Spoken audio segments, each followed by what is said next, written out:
On va attendre que les gens nous rejoignent.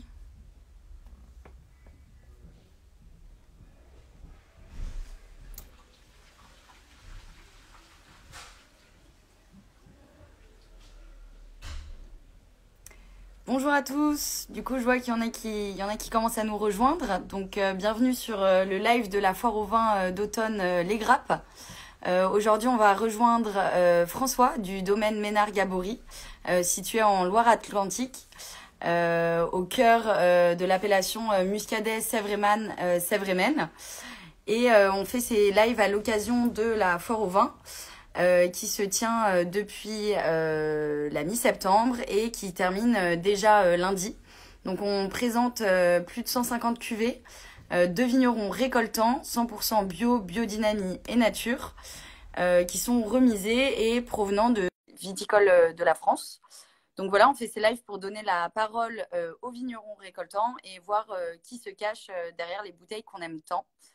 Du coup, voilà, pour la foire au vin, pour la fin de la foire au vin, on a mis en place un code promo de 10 € offert, bon plan 10. Donc voilà, n'hésitez pas à aller retrouver nos vins sur la foire au vin. Bonjour François, merci Salut. d'avoir rejoint le live. Merci d'avoir accepté l'invitation surtout. On Avec est plaisir. ravis de se rejoindre sur ce live. Comment ça va? Super, et toi? Bah écoute, au top, je suis très contente. C'est mon premier live avec les grappes. Donc voilà, aujourd'hui on va du coup parler un petit peu de ton domaine, de ton travail dans les vignes, un peu ton univers. Du coup, ce que je te propose, c'est que pour commencer, tu présentes un petit peu le domaine, qui tu es, ton parcours un petit peu. Ok, donc bonjour à tous, je m'appelle François Ménard. Je travaille au domaine Ménard-Gabory, donc dans le Muscadet, euh, Val-de-Loire. Je travaille avec mes parents et mon oncle. Donc je suis la sixième génération de vignerons au domaine. Domaine qui existe depuis 1734. Donc voilà, et qui a toujours été dans notre famille, donc la famille Ménard-Gabory. En fait, Ménard, c'est mon nom de famille. Et Ok, c'est le nom de famille de mon grand-père, d'accord. qui était vigneron sur une commune à côté. Et Gabory, c'est le nom de ma grand-mère.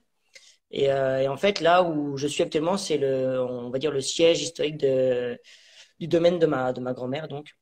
Et donc, en fait, quand mes grands-parents se sont mariés, ils ont décidé de faire un seul et même domaine Ménard-Gabory, donc vous l'avez compris. C'est Parce qu'en génial. fait, dans le Muscadet, il y a pas mal de Ménard, il y a pas mal de Gabory. Donc, en fait, voilà, c'était plus simple. Mais des domaines Ménard-Gabory, il y en a 15, c'est nous, c'est sûr. Bon, bah, Donc, c'est voilà. top. C'est trop bien. Et donc, ta grand-mère était vigneronne et ton grand-père aussi. Voilà, c'est ça. En fait, tous les deux, ils ont été, enfin, voilà, ils étaient vignerons de père en fille, en fille ou en fils, en fonction de, voilà. Et donc, en fait, le domaine a beaucoup de fois changé de nom du côté de ma grand-mère, en fait. D'accord. Parce que, voilà, il était transmis de père en fille, quoi. Ok. Et du coup, je suppose que ta passion pour le vin est un peu née de ces 6 générations qui sont succédées à ton Ouais. domaine aujourd'hui. Mais est-ce que tu as toujours eu envie de faire ça? Ben non, à la base, c'était pas trop mon truc, la vigne, parce que je connaissais de ce métier pas forcément que les bons côtés, on va dire. D'accord. C'est-à-dire que pendant mes vacances de la Toussaint, je faisais de l'étiquetage ou de la mise en bouteille. Et puis les vacances d'été, c'était plantation de piquets dans les jeunes vignes. Donc forcément, c'était pas le truc qui fait le plus rêver un jeune de Évidemment. 15 16 ans, on va dire. C'est vrai. Et puis du coup, je me suis pas trop orienté vers ça au début dans ma formation. Donc j'ai fait une école de gestion commerce où je suis pas mal parti à l'étranger. J'ai fait pas mal ouais, de déplacements. J'ai passé 6 mois au Panama, 6 mois en Irlande. C'est Voilà, j'ai génial. été dans plusieurs pays. Et en fait, c'est en étant coupé un peu d'ici, de ma région, de ma famille, de mes racines, que j'ai eu un peu le déclic de ce que j'avais envie de faire. C'était faire du vin. Et donc du coup, c'est comme ça que j'ai décidé de devenir vigneron. Et donc, en fait, après mon école de commerce, donc j'ai fait un master spécialisé dans le vin à l'ESA d'Angers. D'accord. Master particulier parce que c'est un master international. Et donc, du coup, en fait, on passe beaucoup de temps aussi à l'étranger. Et Dans donc, des du coup, en vignes à fait, l'étranger? pardon? Dans des vignes à l'étranger? Alors, à l'école, parce qu'on avait encore des choses à apprendre. Mais ouais, j'ai passé 3 mois et demi en Italie, à Piacenza. J'ai D'accord. passé 4 mois en Espagne, puis on a été en Hongrie aussi. Donc, pour voir, enfin, c'était des modules, quoi. Mais on voyait aussi bien la vigne que la cave. C'était assez pragmatique, on va dire. Et donc voilà, une fois que j'ai eu fini mon master, je me suis dit, OK, c'est vraiment ça que je veux faire, je suis sûr. Donc j'ai commencé à bosser plutôt en production, du coup. Donc là, Ok. j'ai un peu changé. Au début, j'ai fait une école de commerce pour me retrouver en production viticole. Euh, donc voilà, c'était assez atypique, on va dire. Et donc j'ai travaillé au château de Pomard pendant 6 mois, où j'ai travaillé sur la conversion du domaine à la biodynamie, Ok, où j'ai génial. découvert cette agriculture. Et, et voilà, et puis après, j'ai enchaîné par différentes expériences à Chablis et en Côte-de-Beaune, au domaine râpé à Pernan. D'accord. Et voilà, après, j'ai démissionné en décembre 2018 pour partir en janvier 2019 en Afrique du Sud. Ok. Et en avril 2019, je suis revenu au domaine familial. Donc, ce qui Magnifique. fait pour 3 ans et demi, on va dire. Magnifique. Et là, tu es bien installé? Ouais, je suis bien installé, ouais. C'est c'est moins compliqué, ouais. Nickel. Je suis officiellement installé depuis le 1er janvier 2021. Donc associé avec mon père et mon oncle en fait. Ouais. Et donc voilà, j'ai bien pris mes marques maintenant, ça y est. On a pu mettre en place quelques projets qui me tenaient à cœur, donc c'est cool, je suis content. D'accord. Donc vous êtes situé donc sur la butte du moulin de la Minière, dans Ouais, les voilà, il y a le petit moulin Hautes-Pyrénées. là, juste derrière moi là, hop. Ouais. Donc ça, Ok. c'est le moulin. Bah, en fait, j'aurais pu faire un live dehors, mais là, il fait vraiment un temps un Nul. peu nul. Donc je me suis dit, on va être mieux à l'intérieur parce qu'il y a du vent, il pleut et tout. Donc le Oui, début du c'est vrai. live aurait pu être cool, mais la fin aurait été peut-être beaucoup moins cool pour moi, du moins. Donc On est à l'abri. voilà. Mais vous l'avez en photo, c'est cool aussi, hein. C'est très bien. Donc là, on est situé sur la butte du Moulin de la Minière, donc à Monière. C'est vraiment en plein cœur du Muscadet, hein. On est presque au confluent de la Sèvre et de la Maine. Ok. Euh, donc du Muscadet, Sèvre et Maine, qui sont deux rivières, du coup, vous l'avez compris. Et donc voilà, on fait partie des points hauts, on va dire, du vignoble, même si, je sais pas s'il y a d'autres personnes de d'autres régions qui nous écoutent, mais pour nous, haut, c'est 70 mètres, quoi. Donc, pas très haut en fait. Mais voilà, on fait partie des points hauts. On est à 64 mètres, nous, au Moulin de la Minière. Donc voilà, on fait partie des points hauts du vignoble. Donc ce qui est assez intéressant parce qu'on est sur des secteurs qui sont un peu moins gélibles quand même. Ok. Moins sensibles au gel. Ok, Même si d'accord. on l'est moins. Ouais. Mais vous aviez gelé un petit peu ou pas là les 3 dernières années, il y a trois Ouais, ans à peu près?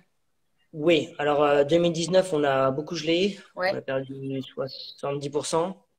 Ok. 2020, non, ça va. Par contre, 2021, énorme, on a ouais, un peu plus de 80%. Et cette année, ça va. Entre 15 et 20, je dirais. Ok. Ok. Ouais. Donc c'est très variable quand même. Ben ouais, en fait, l'idée, c'est là, du coup, à l'avenir, c'est essayer de se protéger un peu contre le gel via des moyens de lutte, des tours à vent, enfin voilà, des câbles chauffants. Et puis aussi et surtout, essayer de se restructurer autour du moulin pour avoir des terrains, enfin ouais, des parcelles qui soient moins gélives, quoi, moins sensibles. Ok, ça c'est une... parce que j'allais te demander, c'est quoi un petit peu les spécificités de ton domaine? Est-ce que vous avez des contraintes liées à votre vignoble en particulier ou ça reste quand même quelque chose dans la norme? Ben, je sais pas ce qu'est la norme, mais ouais, on a forcément des contraintes liées à notre appellation. On en est fier, mais le muscadet, c'est 100% melon de Bourgogne. Ouais, Ou melon B. Melon B, on n'a pas le droit de dire melon de Bourgogne maintenant. Mais melon B ou melon blanc. Donc ça fait partie d'une contrainte.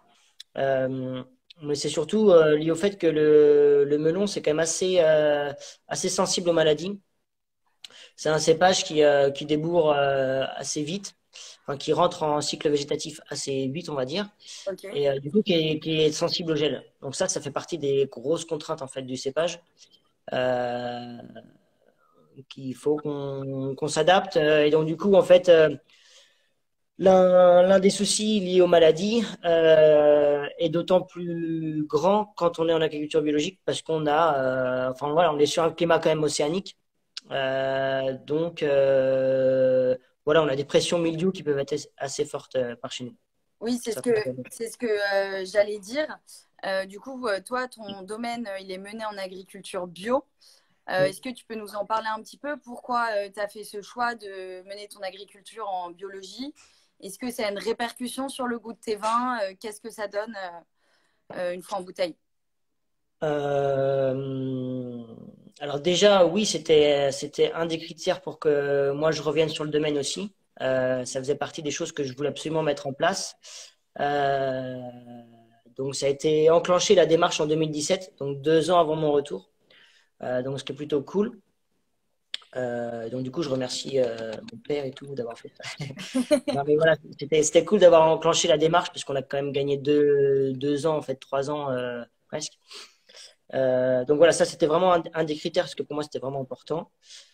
Après, la différence qu'on voit et qu'on va voir de plus en plus, je pense, c'est en fait la différence entre chaque parcelle, en fait, la différence entre chaque terroir qui est beaucoup plus marquée en fait. Par exemple, nous on fait des vinifications parcellaires, c'est-à-dire quand on change de parcelle, on change de cuve. Et donc en fait, au mois de janvier, on fait une première dégustation à l'aveugle où on goûte toutes nos cuves sur échantillon. Ok. Euh, et on les compare en fait. Et donc il y a quelques années, on voyait une trame commune à toutes les cuvées, qui est un peu plus standardisée, on va dire. Je sais pas si on peut parler de Ok. standard, mais voilà, qui Ici, est un on peu peut plus. parler de standard complètement, hein. Ouais. Et donc là, depuis 2 ans, on voit vraiment des grosses différences parcelle par parcelle, cuvée par cuvée. Et ça, c'est quand même hyper intéressant quoi, d'aller dans une démarche de plus en plus de cuvées parcellaires en fait. C'est pour ça qu'aujourd'hui on Ouais. valorise de plus en plus des cuvées parcellaires parce qu'on voit qu'il y a des différences nettes et qu'on se dit c'est quand même dommage de l'assembler avec une autre cuvée quoi.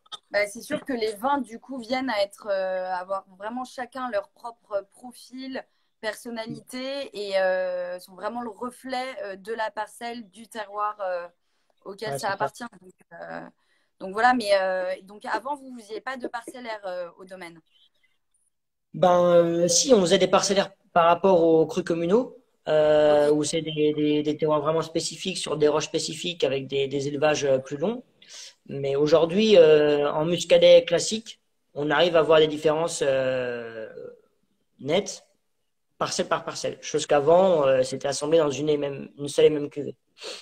C'est plus, ok. c'est plus sur ces cuvées un peu de muscadet classique, on va dire. On arrive à voir les différences.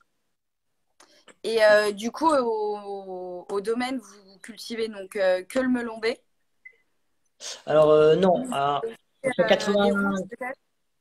ouais, alors on fait 95% de blanc, Ok. 90% de melon, donc de muscadet. Donc, faut garder en tête que nous, on fait quand même beaucoup de muscadet. Ouais. Mais après, voilà, les pourcentages restants, on a un petit peu de chardonnay, de folle blanche, qui fait D'accord. c'est le gros plan du pays nantais. Et voilà. Et on a planté aussi l'année dernière du sauvigné gris, qui est un cépage résistant aux D'accord. maladies. Ok. Donc tout Ça, ça, c'est c'est hors intéressant. appellation. Pardon? J'allais dire que c'est intéressant par rapport au melon B qui va être peut-être plus sensible. Ouais, ouais, c'est ça. Mais par contre, on ne pourra pas l'assembler dans les cuvées de muscadet, quoi. Ok. En gros, moi, l'idée, c'était pour pas prendre du melon pour faire mon jus de raisin, par exemple. Ok. Parce que je fais de plus en plus de jus de raisin et on se dit c'est quand même dommage de prendre dans une cuvée parcellaire euh, qu'on pourrait valoriser différemment. Donc Ouais. voilà, ça c'est pour les blancs. Et puis après, on a en cépage rouge, Gamay, Merlot et Cabernet Franc. Ok. Pas mal. Ça fait des belles Bon, choses. ouais. Ouais, ouais. Alors après, nous, on n'a pas d'appellation. Enfin, on est qu'en IGP Val-de-Loire Ok. sur les vins, enfin oui, voilà, les rouges et les rosés. On fait un rosé à base de Gamay Merlot qui est assez facile, assez glouglou, assez flatteur, avec une belle aromatique. Là, l'idée c'est de sortir ça assez rapide dans la saison. Là, par exemple, le 2022, on va le sortir février-mars, quoi, à peu près. Ok. Bon, ça arrivera Et vite. ouais, ça va venir vite, ouais. Et par contre, le rouge, on n'en fait pas tous les ans parce que on a de moins en moins de demandes sur le rouge. On travaille aussi de moins en moins parce que du coup, vu qu'on a gelé en 2019, qu'on a gelé en 2021 et qu'en 2020, on a décidé de faire une plus grosse cuvée de rosé. On a Ok. utilisé le Cabernet pour faire du rosé. Donc en fait, Ok. c'est vrai que c'est une cuvée qui aujourd'hui est un peu j'allais dire en perte de vitesse un peu au domaine, parce que encore une fois, on est connu pour nos blancs, euh, et puis je pense que c'est ce qu'on sait faire. Donc, donc voilà, le consommateur il se trompe pas non plus. Après, on a toujours un petit peu de rouge comme ça pour ceux qui veulent, mais voilà, moi honnêtement, c'est pas là-dessus où je m'éclate le plus aujourd'hui. Ouais. Bah, c'est Donc sur les blancs. Enfin, après, ils sont les ayant goûtés. Je prends énormément de plaisir à boire tes vins. C'est des vins toujours super bien faits, donc c'est très agréable. Mais, euh, mais là, du coup, tu parlais donc des rouges, des blancs, de l'arrivée déjà des rosés en février. On vient de terminer, enfin, à peu près les vendanges. Vous, ça s'est bien passé cette année, les vendanges? Bah oui, elles ont quand même commencé très tôt cette année. D'accord. On Ça a a commencé renversé le à partir de quand? 26 août. Ah oui, quand même. Donc en fait, là, c'est la conséquence directe du réchauffement climatique. Malgré tout, hein, on peut dire ce qu'on veut, mais je pense que c'est quand même très, très lié.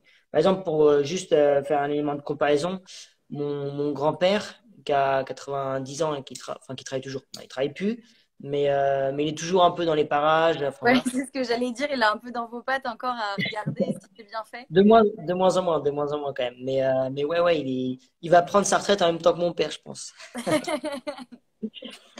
Donc, non, non, mais voilà, lui, en fait, il vendangeait beaucoup, enfin, tout le temps au mois d'octobre.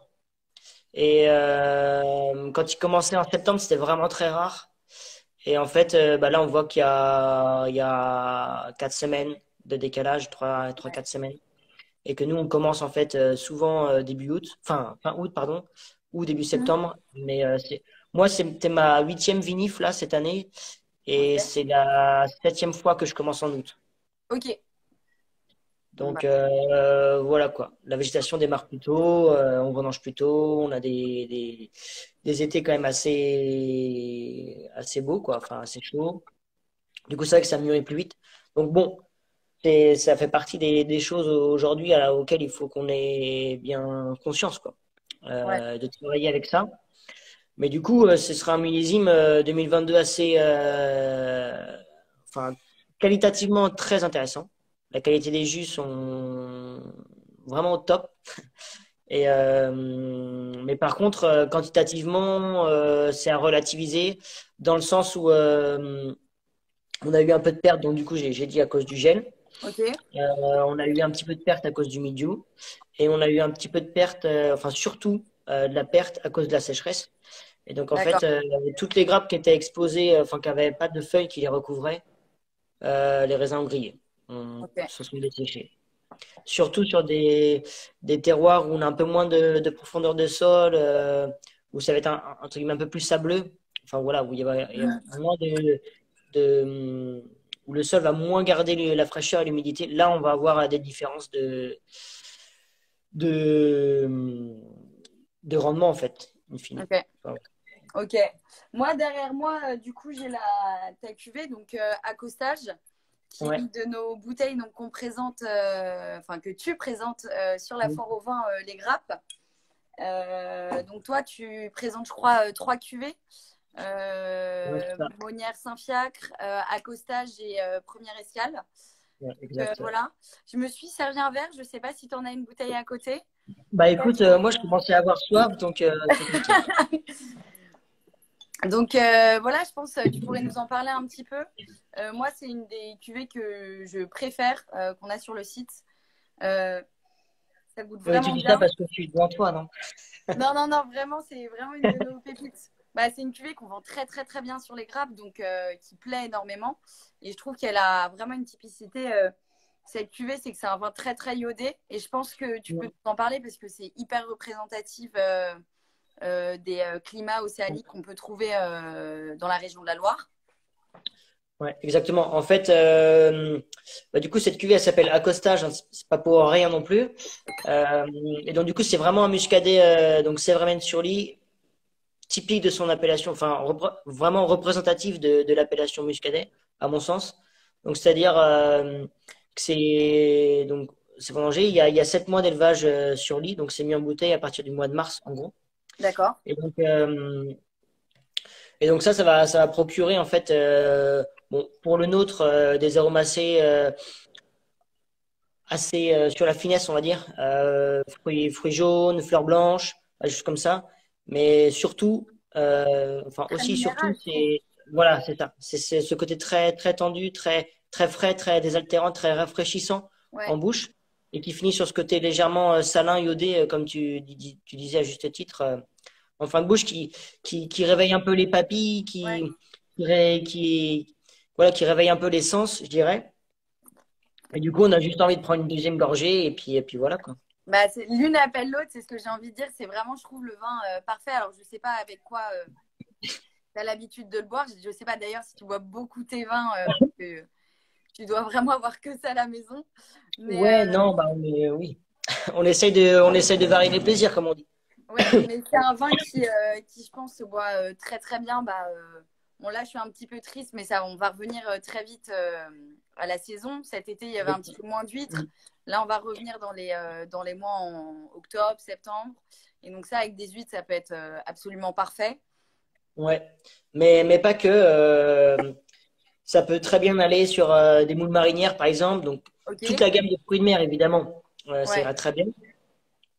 Mais on peut partir sur des sardines grillées à l'apéritif ou des poissons un peu en sauce, enfin, des choses un peu plus travaillées, Ouais. qui se marieront, je pense, très bien. Même une salade l'été, même je pense aussi à des sushis, des fois, ça peut Ouais. bien marcher. Mm. Bon, c'est une cuvée à peu près tout terrain, quoi. Ouais, faut toujours en avoir dans son frigo pour. Non, mais c'est vrai que c'est une cuvée assez, enfin, je dirais dans l'approche assez facile parce que il n'y a pas non plus des gros marqueurs gustatifs. Ouais. C'est une cuvée qui est, qui est fraîche, désaltérante, comme je disais tout à l'heure, et donc du coup qui je pense va mettre plus ou moins tout le monde d'accord en fait, parce que voilà, il n'y a pas ce gros marqueur d'acidité comme on pourrait avoir en tête sur un muscadet, où Ouais. vraiment ça, bah, il y a du peps et tout ça. Là, on n'est pas non plus sur des vins avec trop d'acidité comme on pourrait en l'avoir en tête quoi. Ouais. Donc, voilà, je pense que c'est un muscadet un peu nouvelle génération, on va dire. Et, On va pas et comme ça. concernant du coup l'élevage sur lit, est-ce que tu peux nous rappeler un peu, je ne sais pas si donc tout le monde qui nous regarde est familier à ce type d'élevage-là. Alors ouais, donc je vais reprendre un peu de la base, mais la fermentation alcoolique, la transformation de jus de raisin en vin, donc ça a lieu par l'action de levures qui vont consommer le sucre pour le transformer en alcool. Et donc ces levures, une fois qu'elles n'ont plus rien à manger, en gros, elles vont mourir, elles vont tomber au fond de la cuve, elles vont créer un dépôt, le dépôt de fermentation, qu'on appelle la lie et LIE. Et donc, du coup, cette lie-là, le muscadet est obligé de faire son élevage sur ces lits de fermentation pendant minimum 7 mois. Si il ne les fait pas, c'est pas un muscadet sur lit, c'est juste un muscadet, tout court. Donc, c'est un peu compliqué, mais quand vous voyez sur l'étiquette muscadet sur lit, vous savez que le vin, il a passé 7 mois sur ces lits de fermentation. Ok. Et c'est Donc, vraiment gage de qualité, je suppose. ouais, c'est quand même un gage de qualité, ouais. Mm. Ok, bon bah très bien. Mais moi je trouve ça marrant parce que du coup, alors les muscadets c'est vrai mènent sur lit, donc avec donc du melon B.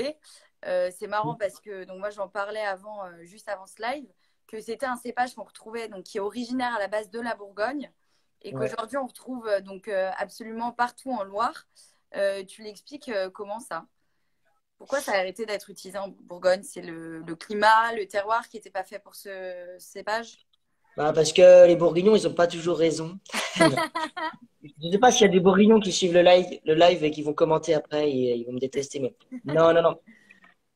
En vrai, c'est les moines cisterciens qui ont apporté ce cépage au XVe siècle, je crois, 14 ou 15e siècle. Et en fait, ils ont créé ce cépage pour notre région. Donc D'accord. en fait, il y a pas de, c'est pour ça qu'il n'y a pas de melon Bourgogne en Bourgogne, parce que en fait, c'est voilà, c'est les moines qui l'ont apporté. Et en fait, les deux parents du melon, c'est le pinot noir, Ok. donc de Bourgogne, et le Gouais blanc, qui est un cépage blanc qui n'existe plus aujourd'hui. Enfin voilà, on ne le trouve plus. Enfin, pas à ma connaissance en tout cas. Et donc, du coup, en fait, on peut considérer que le melon de Bourgogne, donc le melon B, c'est un cépage qui est très lié au pinot noir, donc, et donc, du coup, qui est très révélateur de son terroir, Ok. comme le pinot. Et donc, ça, c'est très intéressant. Et du coup, ça revient à ce que je disais tout à l'heure. C'est un peu, c'est vraiment un vin qui va exprimer vraiment le sol sur lequel il est planté, quoi. Ouais. Et donc, c'est pour ça qu'à terme, on arrive vraiment à avoir des différences très, très notables en fonction de deux parcelles différentes, quoi. Ok. Bon, bah nickel. Merci pour cette explication. Pour finir, est-ce que tu peux rapidement peut-être nous partager un ou deux de tes projets futurs, que ce soit au vignoble, que ce soit dans ta vie professionnelle de vigneron, quels sont les Eh ben, futurs projets? ouais, j'ai 28 ans, donc j'ai plein de projets. J'ai plein de projets. Donc l'idée, c'est d'aller un peu plus loin que la bio aussi, dans la diminution de nos doses de cuivre à l'hectare, pour essayer D'accord? d'être plus efficace sur la protection du vignoble.